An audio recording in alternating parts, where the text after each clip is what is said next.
Chris, we look ahead to the FA Cup first round tie against AFC Telford United. You come into it off the back of a 5-0 win in the Surrey Senior Cup over Guildford City. How's the mood been in the camp? Yeah, positive. Obviously disappointed last weekend, which was, in terms of the working week, that was definitely the priority. So a degree of frustration, or more than a degree of frustration at the result, especially where our mini unbeaten run was gone, but very good response in the week, an even better response on the training pitch, and we definitely feel a lot closer to knowing our best team to help us move forwards, and most immediately winning the FA Cup, but then bigger picture, pick up loads of points in the league campaign. We reached this stage with a couple of dramatic games against Farnham Town, a fair few late goals in that one. What lessons do the players take from that experience? From a mentality perspective, the never say die attitude, the grit and determination and resilience that we showed to come through that tie is something that we can really build on. Now it's about shifting the mentality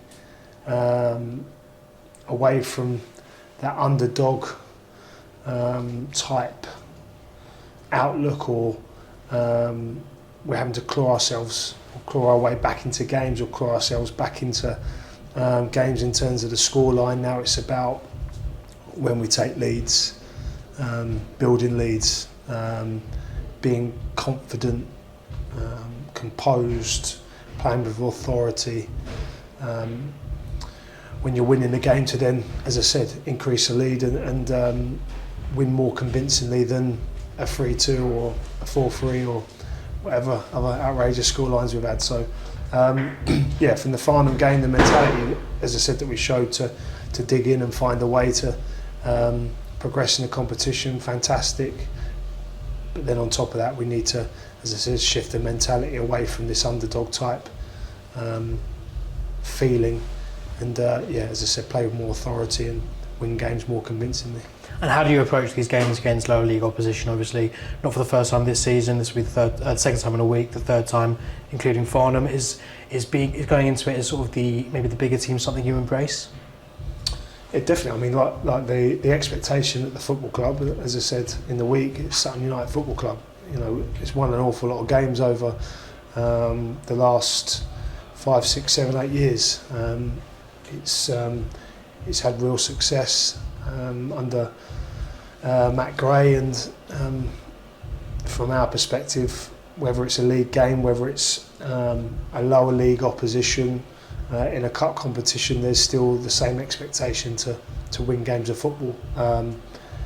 Certainly from our perspective as staff, that's very much the message that we've hammered home since day one, really, and the players have got to get used to those expectations, and the way that that will happen is obviously with winning games, having an opportunity, as obvious as it sounds, to be in winning positions and then converting them into 3 points. So in terms of the game and the expectation around it, we expect to win every game, so no real difference there, and certainly no complacency, because the previous round against Farnham showed, as if anyone needed reminding, how the FA Cup can be incredibly tricky, and the magic of the FA Cup is lower league teams knocking out higher placed teams in the football pyramid. So we need to certainly make sure that doesn't happen, for sure. And we previously touched on the amount of goals being scored, in the sense that we've been scoring a lot of goals, we're conceding a lot of goals. At Wilstone we took a 2-0 lead. At Guildford we obviously won 5-0. How important is it to once again get on the front foot early on and really set the tone? Oh, absolutely. I mean, we've scored 19 goals in 7 games, I think. So we're, from an attacking perspective, and a lot of the things we're doing going towards the opposition's goal is really exciting and really positive, and we need to continue to build on that. The challenge for us is to make sure that in pursuit of keeping it tighter at the other end of the pitch, we then don't take away from some of the best bits going towards the opposition's goal. So our outlook and approach will not change. Like attack, attack, attack. I know we said that 1,000,001 times, but I think we've seen the benefits of that. The fact that we're 7 games in, we've won a couple, we've drawn a few, and we've lost one. As I said, it's certainly not 7 wins out of 7, but it was a mini unbeaten run. It's 1 loss in 7, and there's been plenty of positive signs off the back of that attacking approach. So we'll certainly be looking to build on that, and equally it'll be up to us to make sure that from an attacking perspective we get our lock-up right in behind the ball. We're even more aggressive and even more on the front foot, because as I said a couple of times, that's where our issues have come, where we've stepped backwards, where we've dropped a little bit deeper, and we've played on the back foot in moments of the game, and that does not suit us. So we have to be aggressive, we have to be on the front foot, and ultimately it's about the players being able to deliver that. As I said, from an attacking perspective, we've seen lots of good stuff, and the attacking unit is doing their job.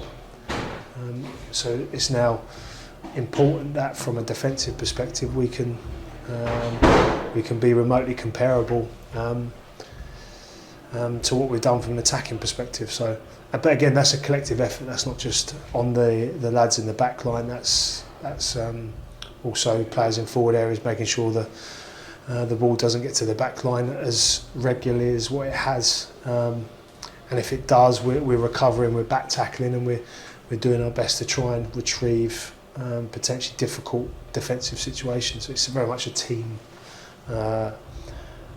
approach. And what do you make of Telford, the opposition? Yeah, good side that have picked up. I mean, they started the season slow, but they've had a really good run of form of late. They're one of those teams, similar to Farnham actually, that are probably most dangerous when we have the football. So they're a really good counter-attacking side, got really good individual quality. Couple that with, as I said, the organisation of the team looks really solid, well oiled, well drilled. So with that in mind, we will need to be at our best to progress in the competition. And on that as well, obviously the FA Cup is known for its upsets, as we've previously touched on. How do we make sure that we're on the right side of that this weekend? As I said, there's expectation in every single game that we go into, and that will be the case whether, and I said this previously, whether we progress in the competition and we draw a championship side, we'll still attack, we'll still have a go, we'll still be on the front foot. There'll still be a feeling of, right, how do we win this game? So in terms of us being a high level team versus a team lower down the pyramid, it doesn't really change much. We expect to win. We go into the game with every intention to win. As obvious as that sounds, we're not going in it with anything other than that. We need to be at our best attitude, approach, and there certainly won't be any complacency from the group, that's for sure. And in terms of fitness within the squad, obviously Alex Woodyard returns to action midweek. You previously said David Ubona should be back for the game tomorrow. How are we looking squad-wise? We're, in terms of Woody, he's obviously nearly there in terms of ready to start. If it was up to, if it was solely my decision, I think I'd probably try and push him out there, because I think you saw the influence he had when he come on, just in terms of his voice and his personality. But unfortunately, we've got a brilliant medical team, and what we don't want to do is let my impatience and desperation to get him out there quickly, because we need that personality, we need that extra leader on the pitch. As I said, fortunately we've got a brilliant medical team that's sort of saying, let's look after the short term for the longer term. And in terms of David Ogbonna, we're still not sure whether or not he's ready to go. As I said, it's one of them. What we don't want to do is rush him back and then lose him for the longer term, especially when he's such an important player for us. Same as Woody. Jack Sims is making really good progress, especially in the last weeks or so. So we're hoping he's going to be back very soon, which again, big player for us, big personality, leader, experienced. He'll help us moving forwards for sure. Edwino Vaz as well, the opening training session was training alongside David Bonner away from the group. How far away is he? Probably a couple of weeks. He'd done his first session with the rest of the team today in terms of unopposed elements of training, so he's not a million miles away, but he's not quite there in terms of contact yet, but positive steps for sure. And as I just said, the open training session prior to the Guildford match, how good was it to see the fans come out in their numbers for that? It was brilliant. It was brilliant. I thought it was a great atmosphere, great energy around the building. Again, like the fact that we can get that amount of supporters to attend an open training session is a reflection of what a brilliant fan base we've got. Like it's, I've done a few of those events before, and it was without doubt the best one in terms of attendance from the supporters. It's just brilliant as well, the back end of training, when you can have conversations with the fans. They can tell you what we need to do, and they're certainly on the same page as me in terms of where we need to improve and how we can develop the team.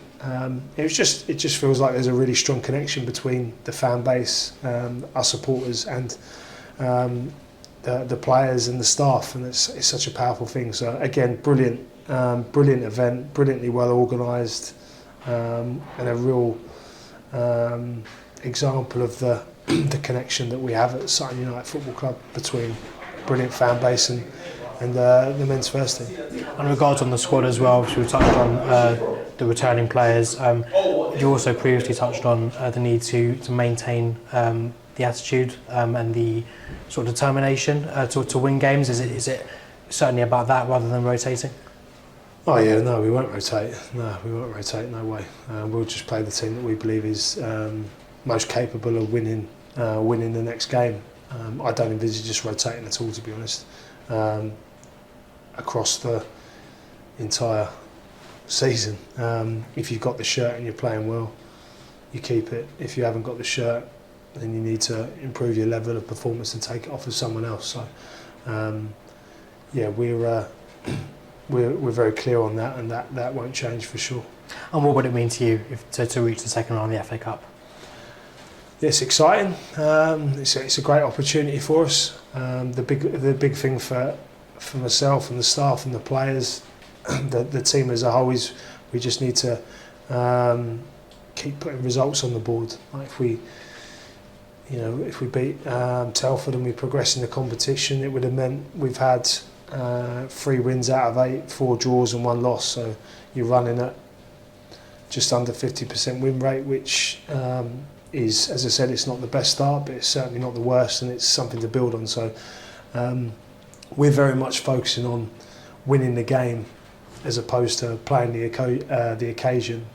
But equally, there is more than a little bit that looks forward to the idea of the opportunity to potentially be playing a championship club in the next round, and from a personal perspective, managing for the first time ever in the second round of the FA Cup. I've done it at Stevenage when we was there, interim, in terms of progressing from the first round to the second round, but by the time the second round come about, we were no longer part of the first team setup. We were back in the academy setup, so it's a great opportunity and one that we're all really looking forward to. Cheers, Chris. Thank you.